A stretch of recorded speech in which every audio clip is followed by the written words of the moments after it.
Morning, everyone. Thank you very much for joining us at Resolution Foundation this morning. I want to help you focus your camera lens in the right place for today's event because there's a lot going on at the moment on welfare reform. So we wanted to focus on two things today. One is the government announced a very specific set of changes in March, which were scored or costed by the OBR, and which the government have a firm intention to implement.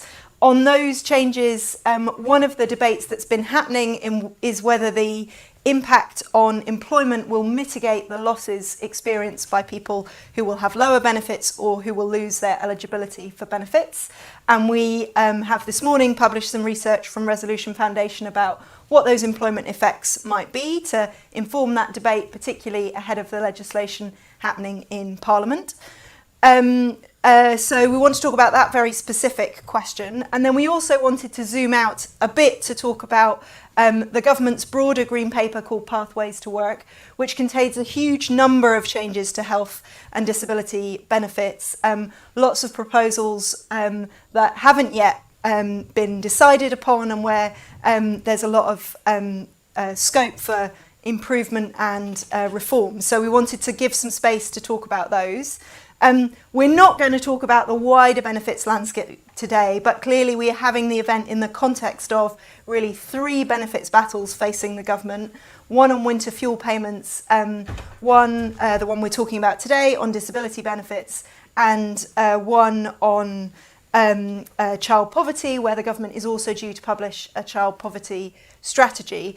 And I think we should acknowledge that the government will be unable to concede on all of those, and so we hope that today's event gives us some context for where, within a constrained fiscal environment, there might be improvements to the disability reforms in particular. So I'm really delighted to have an extremely expert panel with me this morning. James Watson-O'Neill is Chief Executive of Sense and Sense International, a charity that supports people with complex disabilities. I feel a particular affinity with James because he started his job in February and I started in January, so we're new kids together, and we're really looking forward to hearing from James's experience both at Sense and in the broader charity sector. Richard Clifton is Chief Commercial Officer at Shaw Trust, and both Shaw Trust and Richard himself have experience of actually delivering employability support programmes, and it's really excellent where we're talking about employment reforms, and I'll be honest, our estimates are those estimates that we do in a spreadsheet, and really looking forward to hearing what Richard can tell us about what it's like on the ground. Stephen Bryan is Chair of the Social Security Advisory Committee, which advises the government and reports on social security regulations, and he has extensive previous policy experience, most notably the author of Dynamic Benefits, the Blueprint for Universal Credit. So again, really looking forward to hearing what he made of the Green Paper and our report today. And last but certainly not least, Louise Murphy, who's our expert at Resolution Foundation on ill health and disability related benefits, and who with Gregory Thwaites, who unfortunately isn't here today, has written today's report. Louise. Perfect. Thank you, Ruth. And I'd like to start by also thanking Greg Thwaites, my co-author on today's report. So I think the starting point to this, and really to any current debate around reform to health and disability benefits, is the fact that spending on these types of benefits has been rising, and even once we take into account the government's recent package of reforms, is set to rise in real terms over the rest of this Parliament. As we can see on this chart, between now and 2029-30, we would expect spending on incapacity and disability benefits to rise by around £12 billion. So it's perhaps not surprising that this, or really any government, would look to reform. Of course, we should remember the wider context that when you look at welfare spending in the round, actually as a share of GDP, that is looking relatively stable, and when we exclude pensioner spending, it's actually falling slightly as a share of GDP over this Parliament. But I think it's still right for our government to be interested in the fact that the makeup of our benefit spending is changing, with a growing share going towards health and disability related benefits. And so while we think it's understandable for our government to look to reform, we don't think that that means we shouldn't be interested in scrutinising what the government has done. And so hopefully today what we'll do is try and focus our minds on the impact of the reforms announced this spring. So amid that background, the government did make changes that amounted to a reduction in welfare spending of around £4.8 billion. But when we look beneath the surface, what this slide hopefully shows is that 4.8 billion figure actually reflects greater cuts to the system as well as some extra spending. The cuts have understandably gathered most attention. The biggest two would be shown in red here. The change to the PIP assessment, making it harder for people to qualify for the daily living element of PIP. And also changes to the UC health element, so meaning that people's payment through universal credit is frozen for existing claimants or reduced for people making new claims to universal credit. That was supplemented with some other savings through anti-fraud measures and more frequent assessments. We don't focus on those in too much detail, but it is worth saying that the government did seek to make savings in those ways as well. But we should give credit where it's due. There was also some increased spending in the benefit system, most notably by raising the universal credit standard allowance, meaning that all claimants for universal credit will receive a slightly more generous payment, worth about £5 a week by the end of the Parliament. That is not insignificant. It undoes around half of the decline in the real value of benefits that we've seen since 2010. So it's certainly good news. The other thing that the government did was confirm that it will not be going ahead with the previous government's changes to the work capability assessment used within universal credit, because they can no longer achieve those savings. That was seen as a cost to the government. All in all, as I said, that amounts to a reduction of around £4.8 billion. But finally, we should remember that the government isn't just focusing on changes to the benefit system itself, to benefit payments. It also announced increased investment on employment support programmes. That was fairly notable, a £1.9 billion package of additional spending over the Parliament, and we'll focus on some of the effects of that as well today. So as you might expect from a package of reform worth multiple billions of pounds, this will have a real impact on the living standards of millions of families. 7 million families in total will be affected by these changes. And as we can see in the green bubble on the screen, actually the majority, so around 3.8 million families, stand to gain overall. These are the families who benefit from the increased universal credit standard allowance but aren't affected by any of the benefit cuts. But on the other hand, what we can see is that the 3.2 million families who are affected do see their incomes reduced. The majority of those families are impacted by the changes to the UC health element. But what we can also see from this chart is that a small but not insignificant number of families see quite severe losses because they're impacted not only by the reduction to UC health, but also the change to the PIP assessment. That means around 600,000 families face that double income hit. And as is the case with most, if not all, changes to the benefit system, it's low to middle income families that are likely to be most affected. These are the families who are most reliant on income from the benefit system. As we can see on this chart, of course, it's low to middle income families that gain from the investment in the UC standard allowance, but overall, on average, these families are likely to see their incomes reduced by the end of the Parliament.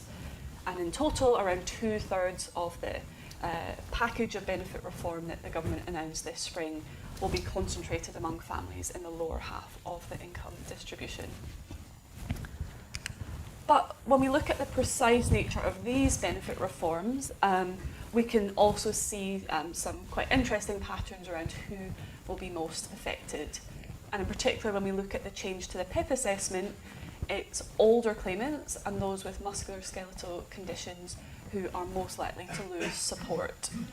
As we can see on this chart, among PIP claimants who receive the daily living element, who are likely to be in line for cuts, over half of claimants who are over 40 score less than 4 points in all parts of the PIP assessment, and therefore would lose support if they face a PIP reassessment.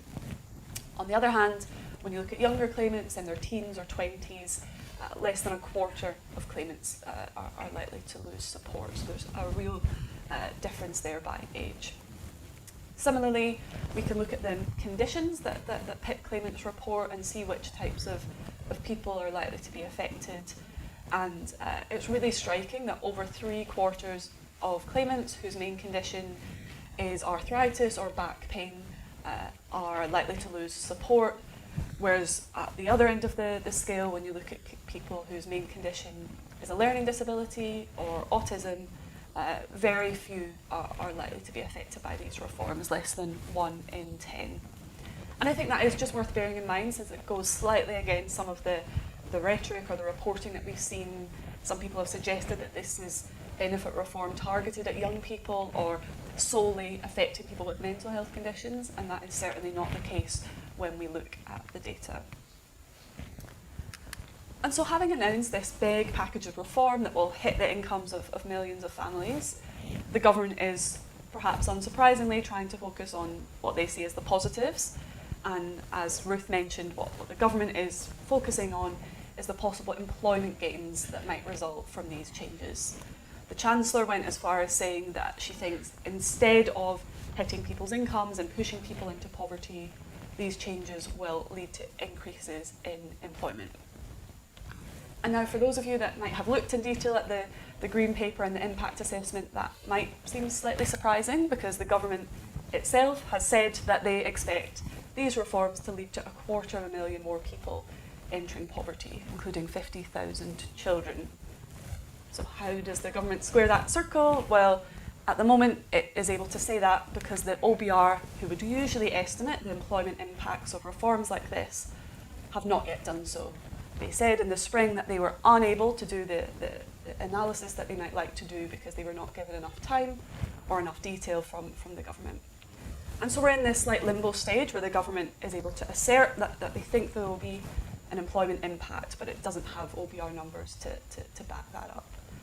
So here at Resolution Foundation, we thought we would give it a go and try and put the government's claims to the test to see if we really think that there will be this big employment impact.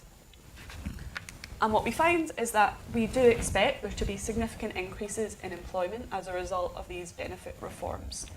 Most notably, those affected by the cuts to the health element of universal credit, and those who benefit from the extra employment support would be expected to move into employment. We think in a best case scenario, just over 100,000 people would likely to be in employment by the end of the Parliament as a result of these changes.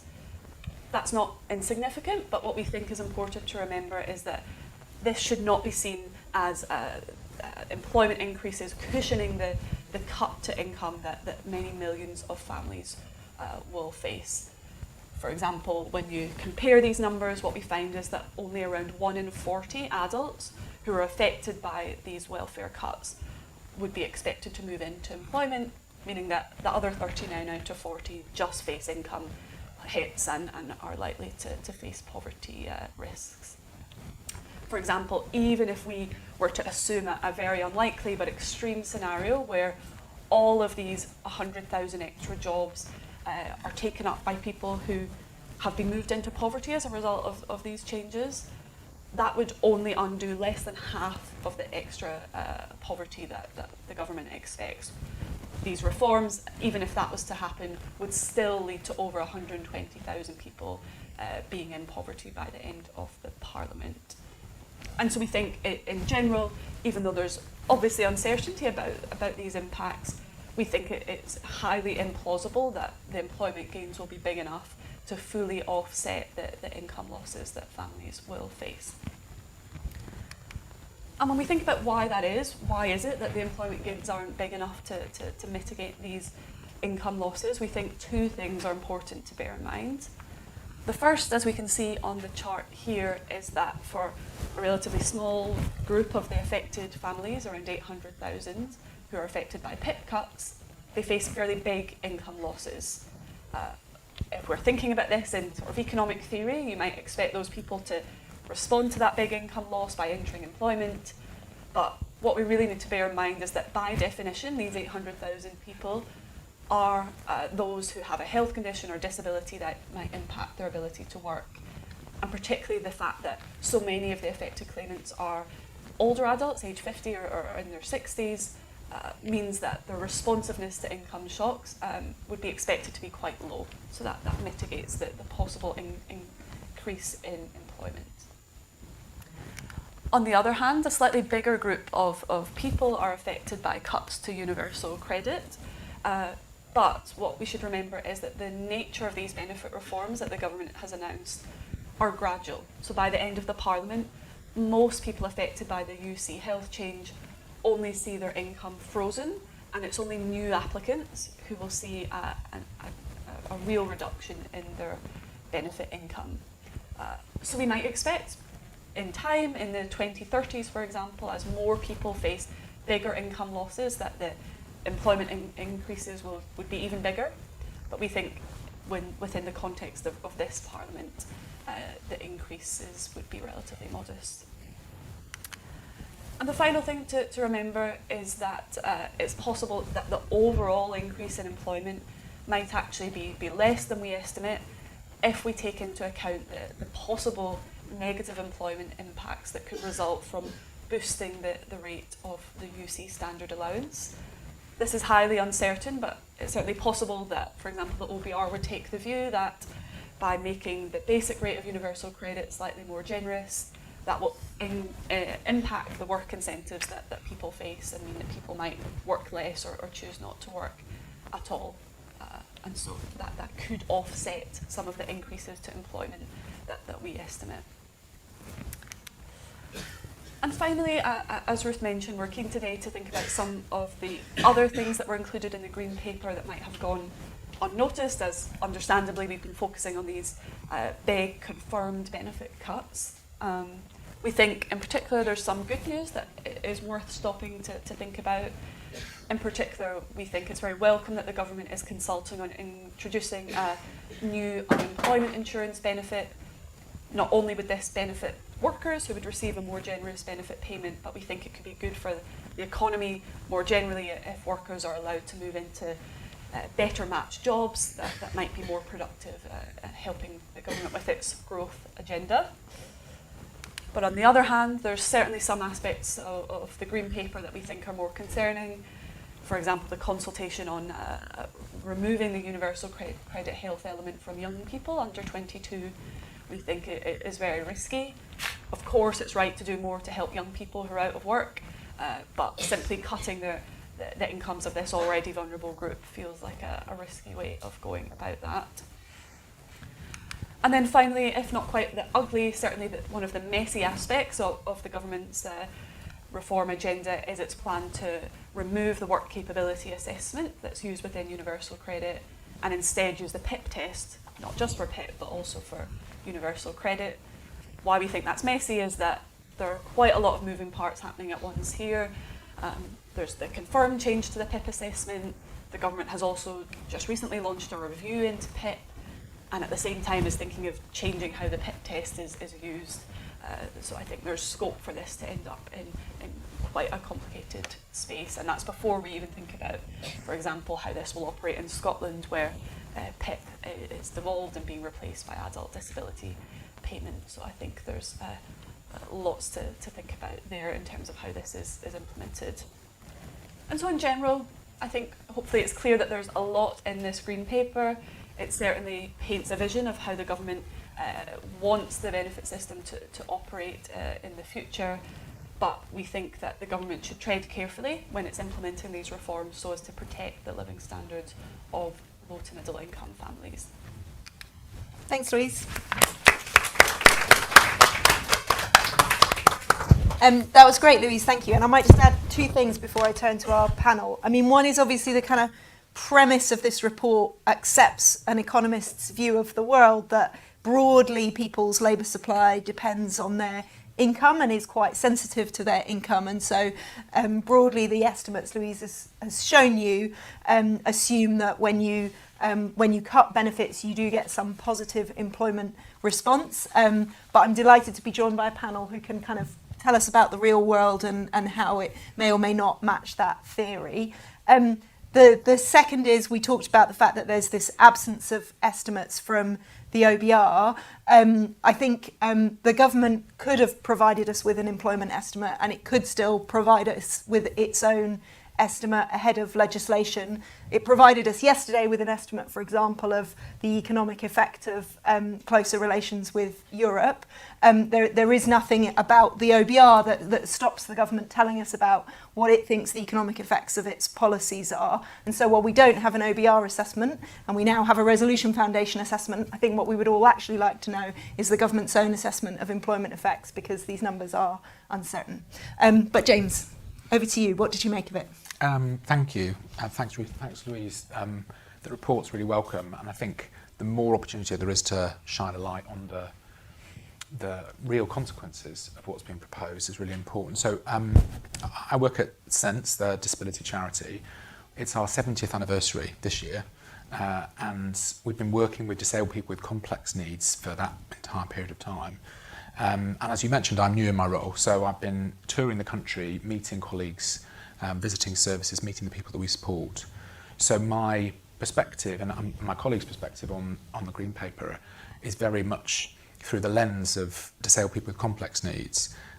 So yeah, I definitely have some key elements to share. I guess the good place to start is how worried we are.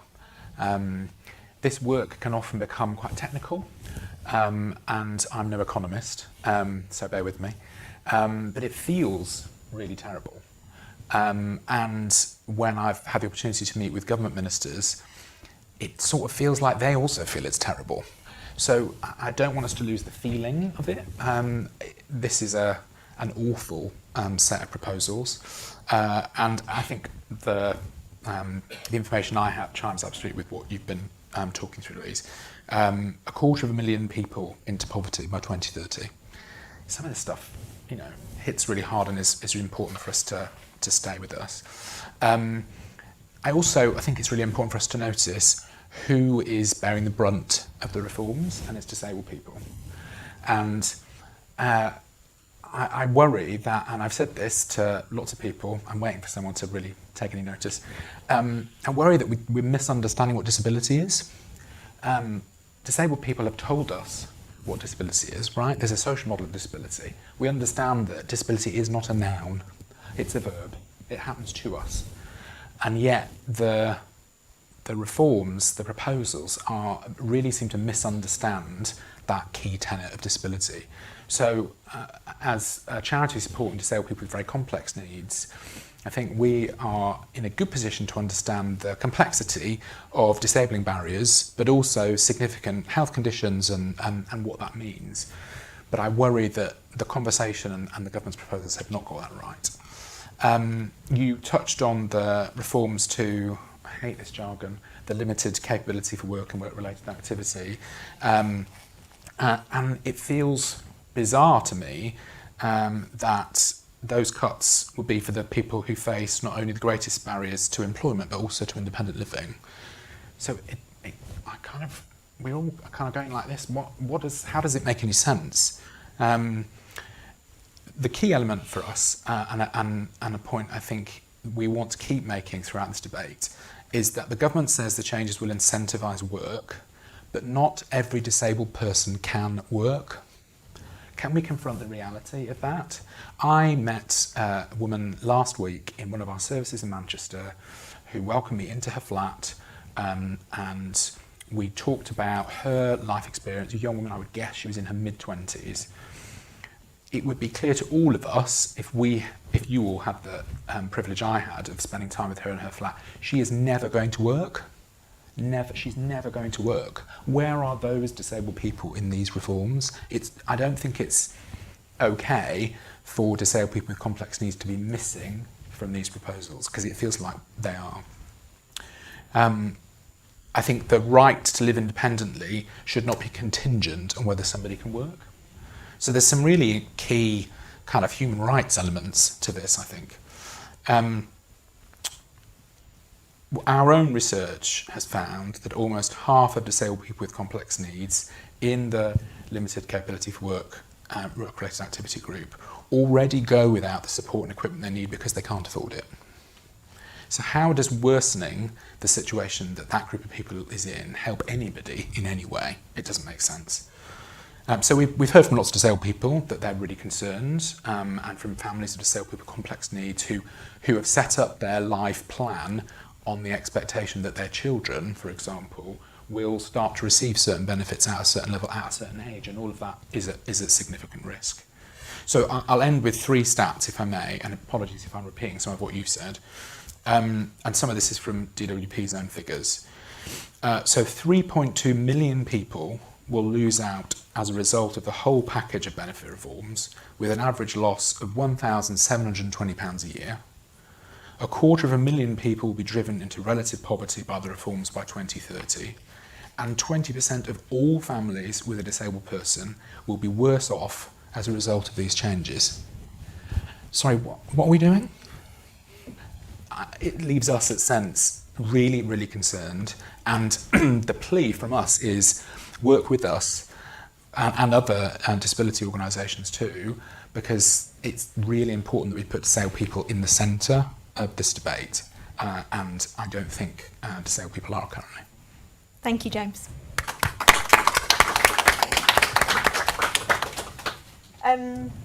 Richard, tell us about what you do at Shaw Trust and what you made of the Green Paper and how this might look on the ground. Thank you very much, and thank you for all of the contributions so far. So Shaw Trust is an employability charity, not quite as long going as 75, but 40 plus. So again, a lot of experience within supporting people, particularly those that are facing barriers to employment. I think I'm going to concentrate on the employment support element of this, because I think what we have found is that in actual fact, if you want to move people into work, it's the support you give them for that journey to work. Benefit changes alone are not going to achieve that. You definitely need the support. I'll leave somebody else to argue if they need the changes to the benefit side. But again, I would agree, not everybody will be on that journey.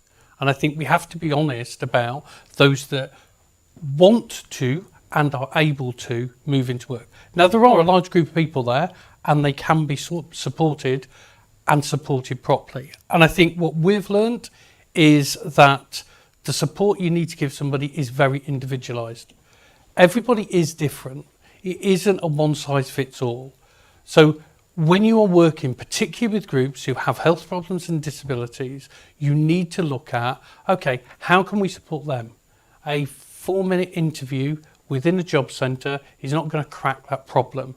It needs to be a proper support programme. Now, we're fortunate that we have been funded to actually run some of these programmes and to pilot some really innovative ways of running. So for the last 7 years, we've been running individual placement support programmes. Some of the original pilots, and also now moving forward, it's what is being used for the Connect to Work that's being rolled out by DWP. Funded and evolved. But what we did find from all of those programmes, and we did an impact report that's available on our website, but key point to it is we supported at least half of the people that came into the programme into work. Of those, 76% remained in employment sustainably, but all of them, nearly all of them, majority, somebody will tell me my stats are wrong, the vast majority of people moved forward within their journey. So their mental health, their well-being improved, whether they went into work or not. So in actual fact, the support given didn't just have the direct impact of employment, it actually increased people's general well-being. It also had a return on investment. So the return on investment that it cost, even within the first year after somebody got into employment, you were looking at a return of £2.43 for every pound spent. The long-term impact, if you look more broadly, can be up to £9 for every pound spent. So actually getting the right programme, now it has to be the right programme.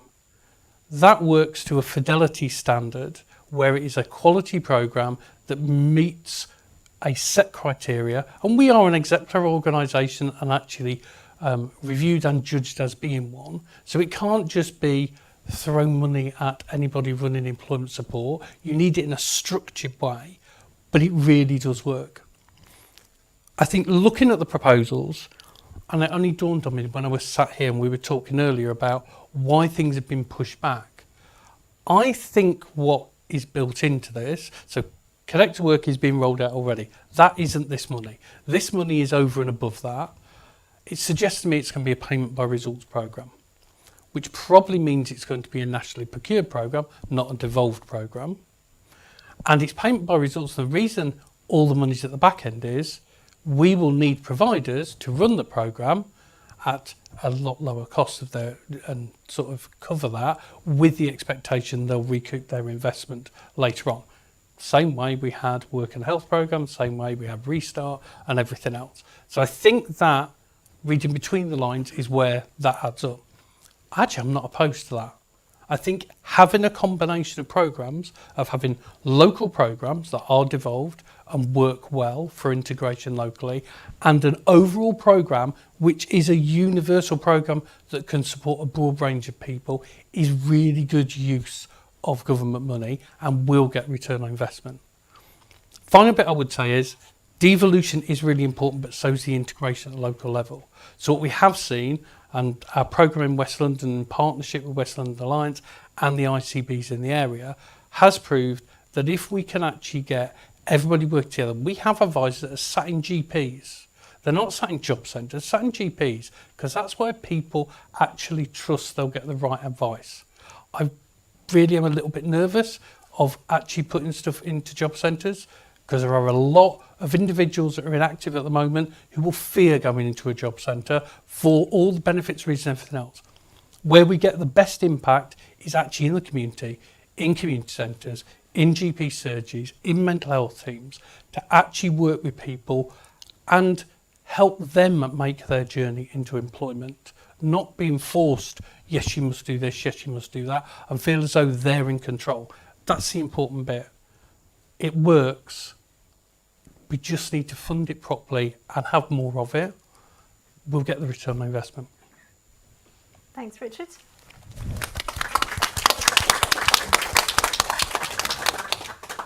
And Stephen, over to you. Thank you. So at the Social Security Advisory Committee, we on a regular basis advise the government on its welfare policies and scrutinise regulations. What I'd like to do perhaps is take that scrutiny mindset to the bigger picture of the entire Green Paper and start where we always start when we're scrutinising, which is what's the policy intent? And this is where I would say I think more work is going to be needed, particularly as we see the legislation, white paper and so forth, because there's a lot of mechanics in this Green Paper. But if these mechanics are to play out, we are effectively resetting a large part of the social contract for a very significant and more vulnerable group in society. And I would say from that point of view, there's more work to be done to lay out what is that resetting of the social contract? Who are these groups? What are our expectations from as a society for these groups? James picked up the comment that there are significant numbers who, rightly, we will have no expectation of work. Let's get that articulated and let's be clear what the proposition for them is. Let's think about people who are in work and maybe struggling. How do we protect them? People who perhaps could get to work with some assistance. You know, we've just heard about what the Shaw Trust is doing.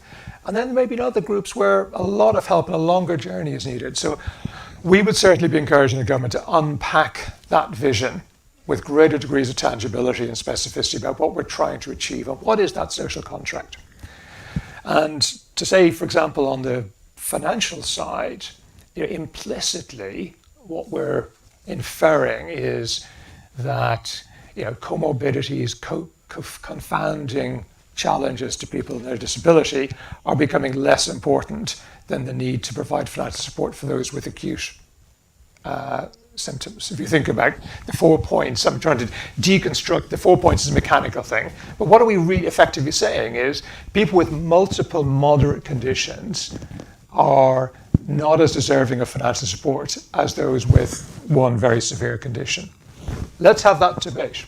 And it's not for the Social Security Advisory Committee to comment on the merits of that, but what we're trying to do is surface what we think are probably the important debates to be had as we work our way through this.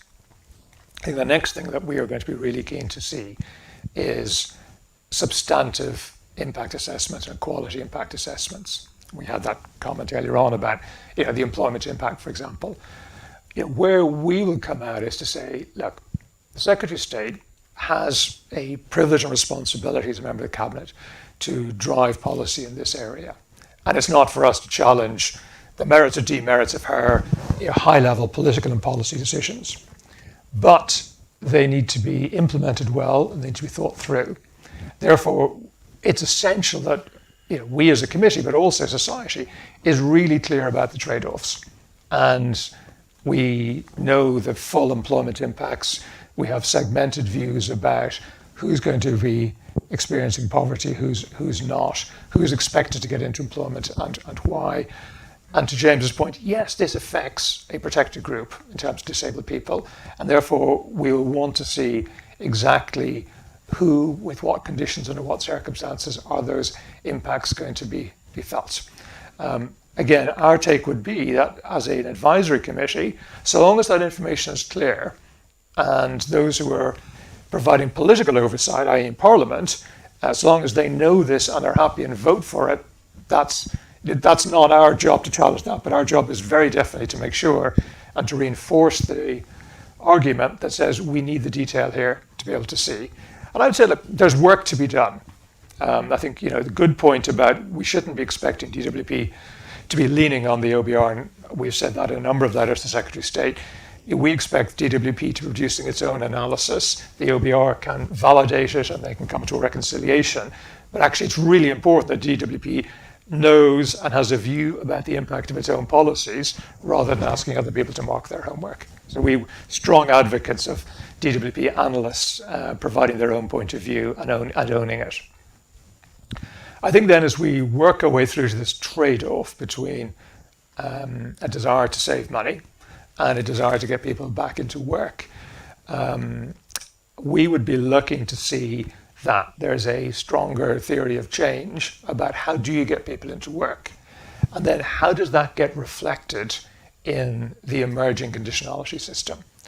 So you've got, this government is repeating the policy of the previous government, saying, look, we're going to scrap the WCA. WCA does two things. One, is providing for the LCWRA is our quick way of saying that difficult phrase, providing additional financial support. Now, that additional financial support has historically been provided because certain groups of people are deemed to be unable to be able to get back into work within any reasonable time period. In fact, most of these people hardly ever get back into work. So we used to have a policy of saying there are two reasons for financial support.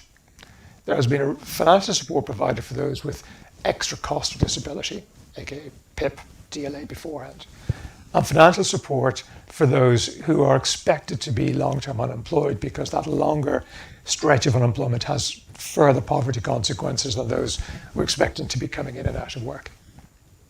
That second rationale is no longer going to be part of the system as currently designed.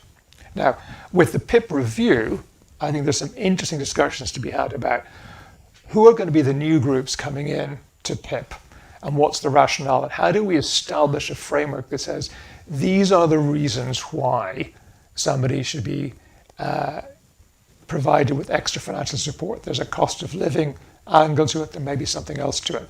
But in order to be able to assess whether the PIP review is doing the right thing, we need to have that upfront purpose and intent behind it, and the question of what's our future intent vis-a-vis long-term support for those who are expected to be long-term unemployed. Do they, because of that state, deserve extra money, or do they deserve extra money simply because of extra cost of living?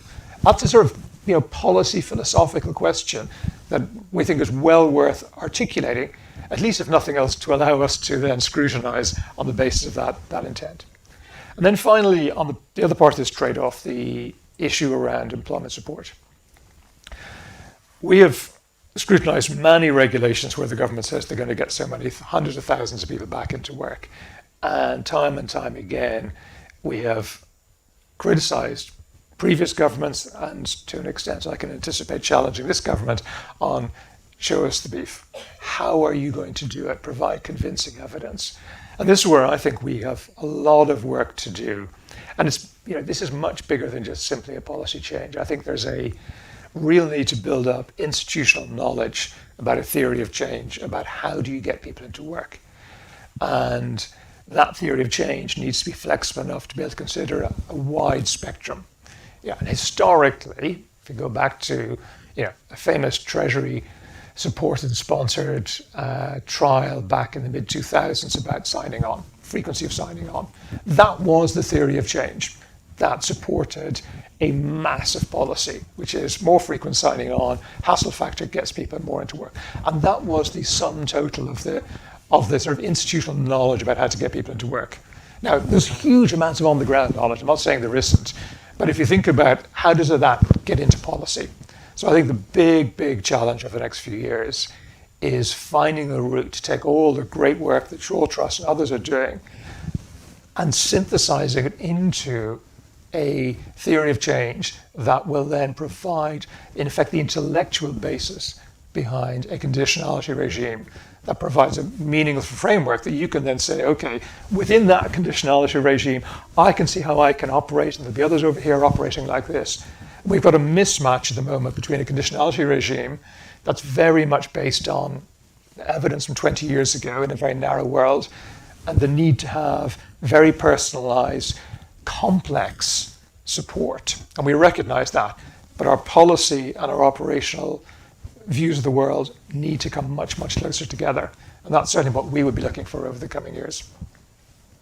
Thank you.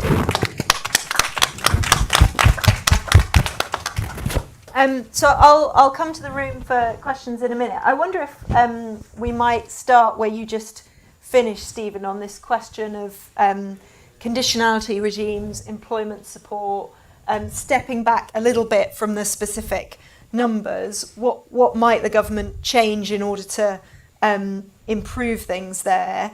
And there's a question online on this, which is hopefully we can bring up. There we go. And it comes back to a point that you made, James, that the Green Paper does talk a bit about that there might be some people where conditionality is not appropriate. So in some parts of the Green Paper, there are discussions of people with severe disabilities and maybe not just changing conditionality, but also maybe not requiring them to be reassessed for disability benefits. On the other hand, the Green Paper includes people on universal credit, health-related element, talk of a support conversation, and it's not quite clear whether that is conditionality in another name or something else. So it's really interesting, Stephen, that you brought up conditionality, and I'd just be interested generally in the panel's reflections on what a modern, effective conditionality regime or support regime might look like. Richard, I don't know what your reflections are on. So I think actually, I'm going to sort of agree in part of conditionality works on the basis of if you are giving somebody something they must do, that you actually support them in doing that activity and it's appropriate for that person. Those are the two bits that you've got to get right. At the moment, we are in danger that we'll have conditionality that somebody must go and seek work and everything else without any support wrapped around it. And I think those two things have got to be done together. I do remember back in the day of a Blair government and rolling out New Deal, one of the things around that was you had the conditionality, but you gave people 5 choices and you rolled out a whole host of support for young people to be able to move forward. So yes, you had the conditionality. There was no 5th option of being on benefit or whatever his claim was at the time. But you then had, well, these are your 4 options. You actually did have support that was there. It was funded. You were supported through it. So if you're going to have conditionality, you've also got to have the other side in place at the same time. You can't have a disconnect between the two. But conditionality is also going to be appropriate for the people you're putting the conditions on. So as we've said, there are some people that actually saying you must go to work is not going to be an appropriate condition. And we've got to be realistic about that. It is complex. It isn't easy. Thanks, Richard. James, any reflections? Well, I think a lot of it for us comes back to culture. So we know from conversations with DWP and the research that's been done that many of the staff who work within this very large part of civil service have not received any training about disability, for example. So a lot of the people that, some of the people we're talking about, disabled people we're talking about in this system, a lot of the people they're engaging with really have not been supported to understand disability. And so it's about perspective. If everybody, if the user experience was one where everybody one encountered understood disability from a social model perspective and understood that being disabled is expensive, right? We've established that. That's clear. Just our scope. They did a lot of the hard work on this, right? So there are some facts here and there are some frameworks that we as disabled people have established. If the culture of the system was from that perspective, a lot of this would be very different. Sadly though, it isn't. It's very medicalised, it's very medical model, the problem is with us as the disabled person, and actually that's fundamentally flawed. So I really believe that if we can work with government to look at training and to look at the perspective and the culture, the practice, that could make a really significant difference. Hopeful, optimism, right? Yep. That's good. I like it. Yep. And what about some of the practical issues around job centres? Do you want to say anything about that? Yeah, well, we're working with the government at the moment, and again, optimistic that we can work with them to get more assistive tech into job centres. Something my colleagues, we've been working on for a long time. It's not okay that for lots of disabled people who do want to seek work and can work, can't even access the technology within job centres, can't actually deliver on the conditions or expectations that are placed on them, because guess what? The system disables them. The system isn't accessible. So there are some easy ways for job centres to be equipped with hardware and software that they need to support more disabled people to work. And we are very hopeful that we can move that forward in the current calendar year with the government. Great. And Stephen, really interested in your reflections. You said something, and also I hope you don't mind me asking, part of the government's argument, I think, is around the gap that's emerged between people on the basic rate of universal credit and people on the health-related element, and you've explained some of the rationale for why those rates might be different. But there's certainly a case to be made that the divergence of those rates has been something that's led people led to rising caseload for universal health where there's no conditionality. How do you reflect on that story? So that story started in 2010, 2011, when there were the planned reforms to DLA, PIP and ESA. And there was a recognition at the time, I think sort of political as much as anything, that the new Conservative Lib Dem coalition needed to be seen not to be cutting too much funding from disabled people. And that was sort of a political imperative. But there was also a recognition of a dynamic that's very similar today, that the sort of number of people on those benefits was rising. And therefore the desire was, let's, as it were, tighten the gateway, but increase generosity so that those who were genuinely disabled would be genuinely supported. And through the following 15 years, what we started to see was, of course, more and more people entering that gateway, primarily because at the time we had two different teams working on two different issues in DWP. One, the Universal Credit team working on incentives to work, simplifying, making sure that there were no financial barriers to work, and the other team addressing the disability question. But as the two rates diverged, we suddenly found there was an incentive, a margin that we hadn't thought about, which was, if you're out of work, do you want to be out of work on UC or out of work with LCWRA and or PIP? I think that contributed to the challenge. And I think one thing we're going to have to think through, and I reflect, Louise, on some of your earlier slides, the number of people with 4 points. That's as a function of tests that stop once people have amassed enough points. I suspect what we're going to discover is whack-a-mole. We're going to have many more people scoring 4 points as a result of the incentive to do so and the willingness and appropriateness to complete the tests to see if you can get 4 points on something. Whereas at the moment, once you've got 4 points or enough points on, cumulatively, there's no point continuing the test. So I think we're going to see some issues there.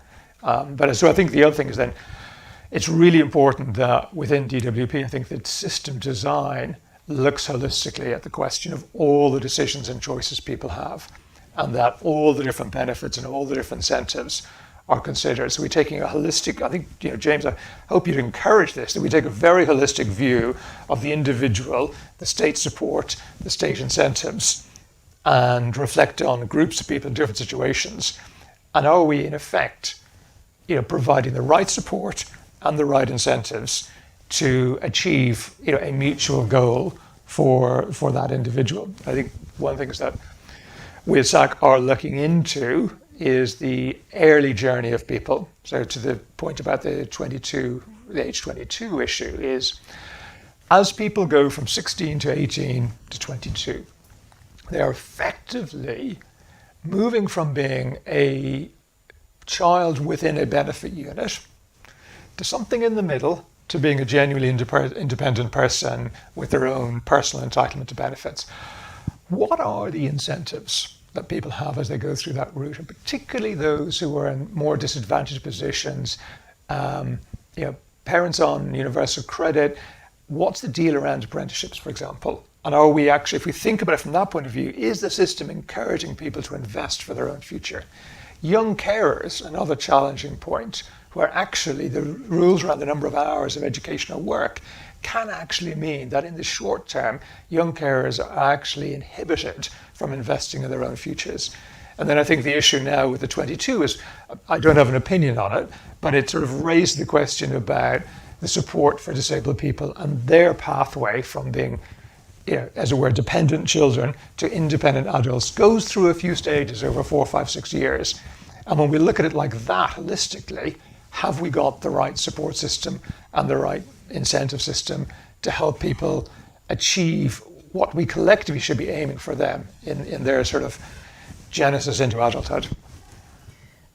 Really interesting. I think we should come back to the question of age, but let me give a chance to anyone in the room who wants to ask a question.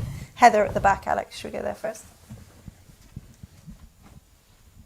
Hi, Heather Stewart from The Guardian. I was really interested in the data on the age groups and the conditions of those who were going to be affected, because it really wasn't the narrative around the time of the reforms being announced. And there was talk, for example, of overdiagnosis of mental health conditions, as if that was what was going to be, directly affected.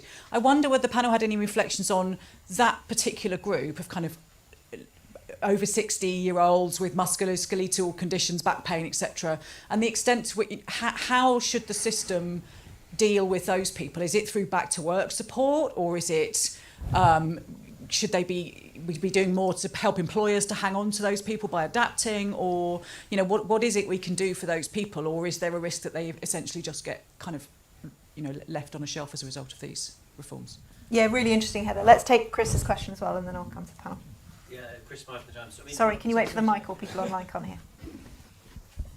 Thanks. Chris Smythe from The Times. And obviously on a related point, taking together that evidence that this is actually the reforms on PIP are specifically going to hit essentially older people with arthritis and back pain, together with Stephen's point about trying to define what we are doing as a society with these reforms, to what degree is essentially, given these PIP element of this is purely about cost cutting, are we saying implicitly as a society we just can't afford to support people with the sort of associated costs of ageing as part of a disability system, and we're just going to say that should be something separate because the costs are too high? Is that what we're doing, and to what degree is that a reasonable principle for us to be reforming the benefit system? So 2 questions there about who's affected by age, the different stories. James, reflections from you? Yeah, I'm not sure it's the answer you particularly want, but I think, and we were at a meeting with the Secretary of State where I said this to her, I think part of what I hear is, it's okay to have this many disabled people, but now there are too many of you.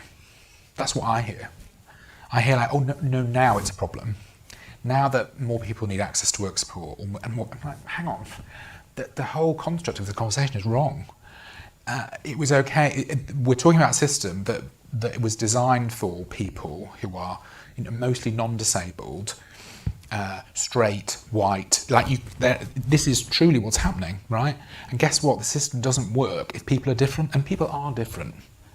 So what would it be like if we turned the conversation on its head and said, oh, people are really different, so systems don't really work because they're always designed for mostly the person who designed them, which is never the person who needs to use them.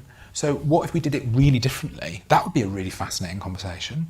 I think we can all see the need to save money, but this is definitely not the way to do it. And it reinforces the idea that the people at the edges are going to lose out because the system can't cope with difference. The difference is the joy, right?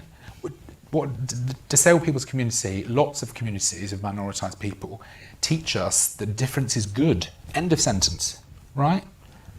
The system needs to be changed. It's the system that's wrong, not the people. Can we start there, please? Great point, and very powerfully put. The difference is the joy. I'm keeping that one. Yeah. Louise, did you want to add anything on the data? Yeah, I think it's just definitely worth reflecting that the groups affected are predominantly older people with musculoskeletal conditions. I think there's a few interesting points to that. One, if you come to this debate thinking the government is intending to save money, not just now but in the future, I think it does raise some questions because the new claimants to PEP are, the people on-flowing tend to be younger people. There's a lot of young people that flow directly from child DLA onto PEP who tend to score very high numbers of points, are very unlikely to be affected by these reforms. So I think it is somewhat surprising that the government has chosen this type of reform, which might make savings here and now for the kind of older stock of claimants, but this might have less impact in the longer term. And I think another point that I think has been somewhat missed is that there is a growing number of young people who are in receipt of universal credit, the health element, where the entry rates into work are shockingly low. I think if I was in the government, one of the charts I'd be most concerned about is that flows from the UC health rate into work for young people in their 20s are very, very, almost exactly the same to people in their 50s. I think that would shock most people, but we haven't really seen any reforms to think about that. So I think the age gradient, there's lots of issues there, but these reforms might not help tackle the problem that we think exists. And I think it comes a bit to your point, Stephen, about policy rationale.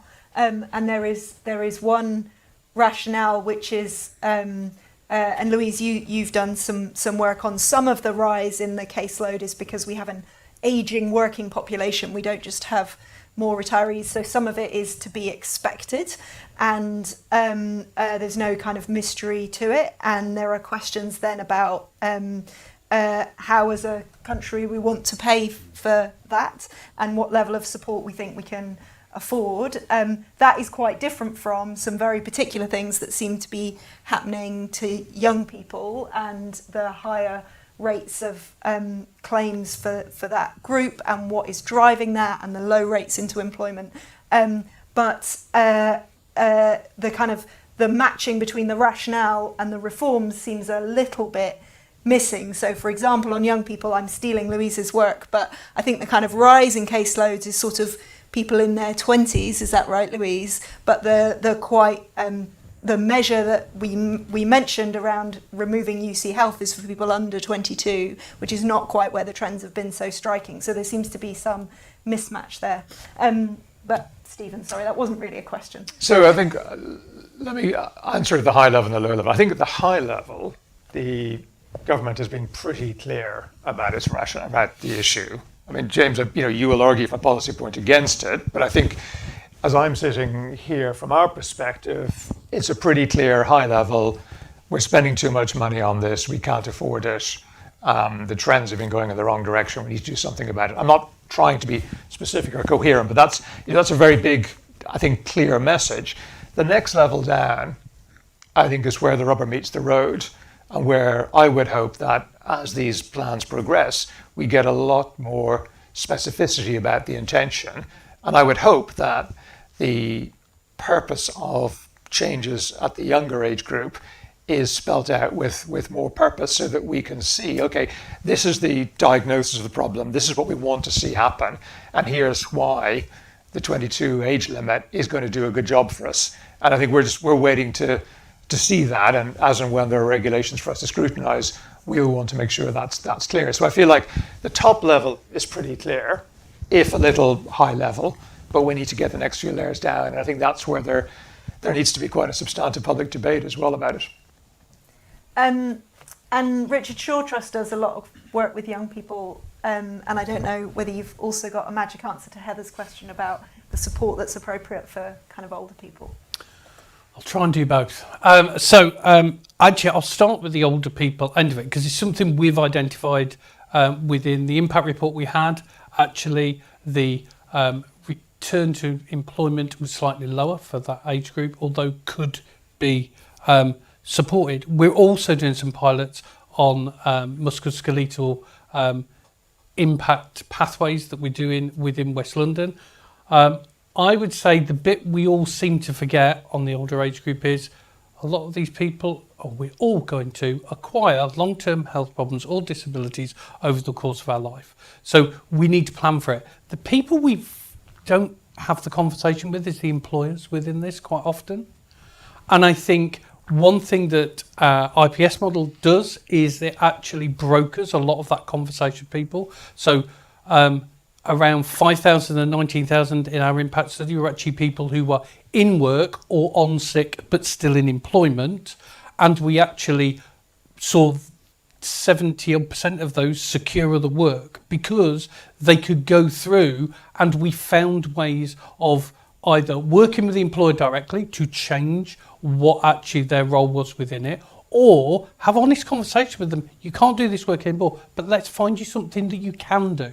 And actually having those conversations and working with the employer actually really works. On the youth side, we're in danger of adding yet another cliff edge. There's already cliff edges for young people. So we do a lot of work with care leavers, for instance. Actually, if you're a care leaver, all of a sudden you become an adult and all the support you once had disappeared. And nobody is doing that transition. It's left to a local authority, small local authority team to try and navigate for them. But actually the broader system doesn't work for them. So we are looking at actually a pilot in West London to look at how we can actually help and support people through and almost navigate them through that sort of bringing in the support they need when they need it.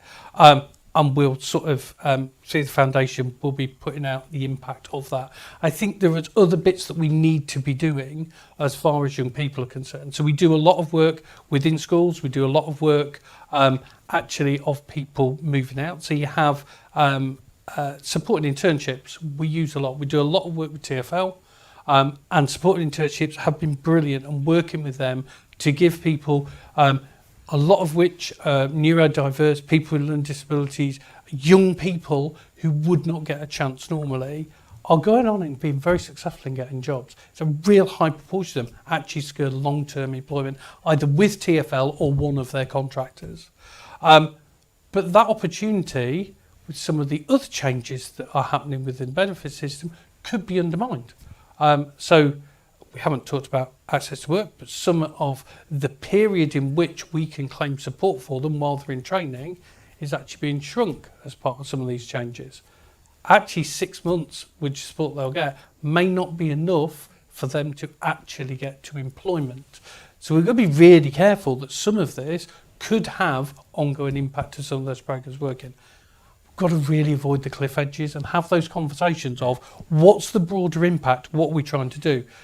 There's lots going on, and we can get integration, we can get local organisation, we can get national organisation, we can get employers, everybody working together, but the system's got to allow that to happen. I suppose coming back to James's point of everybody's individual, we've got to treat them all individually and actually solve the problems that are in their way, not try and change them in some way to fit a system. Great, thanks, Richard. Yeah, I know we had another couple of questions. Oh, Alex, why don't you take the lady there and the lady at the back? You had their hand up before, and then we'll try and do one more. Ruth Lister from the House of Lords. Goes back to your point about the economists' assumptions.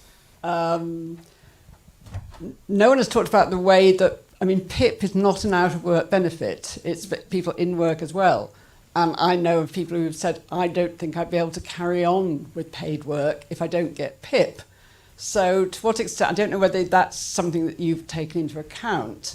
But also, I mean, if you talk to people who work with people in poverty, or talk to people in poverty themselves, if their benefits are cut, it's not axiomatic that they're more likely to be looking for work, because actually all their effort goes into the struggle to make ends meet, and they don't then make very effective job seekers. So the question is particularly around PIP. But could I also ask, I agree with you about unemployment insurance, so that is a positive thing. It's a positive thing particularly for married women or women in couples. But there is a sting in the tail that for employment support allowance, that is now going to be time limited. And that is going to be bad news for women who are getting an independent income from it. So I don't know if you've done any calculations. The DWP, when I've tried for a written question, I've got nowhere, but whether you've made any assessment of the what's likely to happen there. Great questions. Thanks, Ruth. Let's take one at the back as well, Alex, please. Hi, thank you. I'm Mary Ann Stevenson from the Women's Budget Group. Completely agree with everything that Ruth just said. Two things. First of all, I think it's worth flagging that as well as being predominantly older people, the people who are most likely to lose PIP with these changes are going to be women. So 62% of people who currently receive PIP and don't get 4 points on any activity of daily living are women. And the second thing is, I don't know whether you did any calculations about the impact of these changes on carers, because obviously PIP is a gateway benefit for carers allowance, so there will be situations with a couple where one partner will lose PIP and the other partner will lose carers allowance. At the same time, there are disabled people who use PIP to pay for the care they need. If they don't have that money, that need for care doesn't go away. So I don't know if there's been any calculations on the number of people, and again, it's most likely to be women who will end up reducing their hours or having to give up work altogether to provide care that previously somebody was able to pay for through their PIP. Thanks. Look, lots there, so let's try and answer those before we're out of time. And then we did have a question online about carers allowance as well, which I think it's important that we mention. Louise, lots of requests for more maths. Do you want to come back on any of it? Yes, I'll try and not bore the audience too much. But yeah, I think that point around PIP not being an out-of-work benefit is a really important one. And when we did the maths, actually what we found is that the impact of cutting PIP for those 800,000 people would have a very small and highly uncertain impact on employment. We think it would be less than 10,000 people entering employment in a best case scenario. And that's for exactly the reasons that you mentioned, because while for some people who might be able to work, cutting PIP might incentivise them to do so, at the same time there's people who might be using PIP to help them to work, to help with care needs, where actually the opposite might happen. So we think that those two things more or less offset each other, and so overall there would be a negligible impact on employment by cutting PIP. And it's actually the changes to universal credit that we think are going to be more impactful, because that has a more clear impact on work incentives. I think the point around unemployment insurance is a good one that I think we would recommend the government, when it's thinking through the details, to grasp the potential of a proper unemployment insurance system, more like what we see in other European countries, where people receive fairly generous payments for a short duration of time, and not to use this as a guise of cutting contributory ESA. I think the risk is that by creating this unemployment insurance system, we reduce benefits for people who currently pay into the system, so have contributed national insurance and currently can receive ESA for a long period of time if they become out of work, and at least what we saw in the Green Paper is that the risk might be those people lose support. So we would hope that that is not the subtext of this proposal to create a more generous unemployment insurance system. Thanks, Louise. And James, I think this issue of what's happening to employment support is one of the big things in the Green Paper that perhaps hasn't got much attention. And for those not following every line of the Green Paper, this is that at the moment employment support carries on indefinitely, but it would be limited to 6 months in the same way that job seekers is. So that is quite a big change that in normal times would get quite a lot of attention. I wonder if you had any reflections on that, or more generally things in the Green Paper like the changes to work capability assessment that Stephen mentioned that perhaps haven't got much airtime. Yes, well, for time, I would absolutely emphasise those, and I think this issue of our view of young people and young disabled people, particularly young disabled with complex needs. Again, at Sense, our perspective is particularly that group. So it feels like the perspective of disabled people with complex needs is missing from a lot of these proposals. Of course, carers are a very important part of disabled people's lives, particularly disabled people with complex needs. So I think the comments and the questions made are really, really important. The consequential impact, the impact on social care, the impact back on local authorities and already stretched social care budgets. I'm not sure that the impact assessments are really sweeping all of that up. And again, to be repetitive, it comes back to the same position of what is your understanding of the average person that you're describing. I'm concerned that actually what some of the people who you see talking about these issues, they're imagining the people who are in those terrible, terrible TV documentaries about benefit scroungers. That's who they're imagining. They are not imagining the disabled people that we support at Sense. They are not imagining the people who we know are not defrauding the benefit system. A lot of this has been disproved, but the narrative's still there. So the circle of support around the people we're talking about are really important. So I absolutely want to emphasise the point about carers. Thanks. And Stephen, I don't know if the advisory committee's done work on carers allowance. Also, before we're out of time, I was keen to ask you just about your advice for doing big benefit reform and our kind of what we called the messy bucket of PIP reviews and WCA, and it's a lot going on at once. Yeah, on the carers question, certainly something the committee is keen to look at as we work through as where the second order knock-on consequences. Carers are a very important part of that, as James, you mentioned, in terms of the support and people's ability to pay for that. Messy reform. Look, I think there's a big tension that we've got to recognise between the system. We've called it sort of the system, and we've been labelling it as this, black box thing over here, which needs to have a degree of simplicity in order to be able to work. And yet, at the front line, it needs a degree of personalisation in order to be effective. So there is a tension that's always there, and that resolving that tension is the essence between a successful implementation and a failed one. And certainly from my experience, it is try and keep the top level policy as simple as possible to provide space for differentiation and indeed complexity at the front line.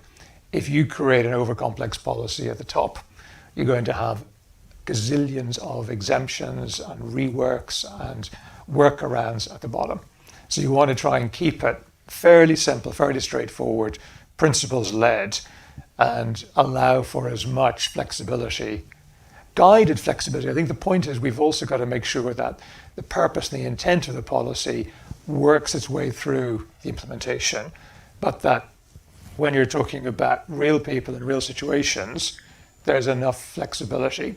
I think that's going to challenge the current system insofar as the implication of removing the WCA as a test and as a structure is implying that we are able to create a service that has a degree of professionalization and knowledge and support to be able to make quite sophisticated judgments that balance the needs of an individual and the implicit needs of society through the policy intent in a way that, for example, I know, James, you were criticising the medicalisation, but I think there's a good analogy of a GP being able to balance, as at one level, the needs of the NHS to provide service for the entire population and the needs of the individual patient in front of him or her.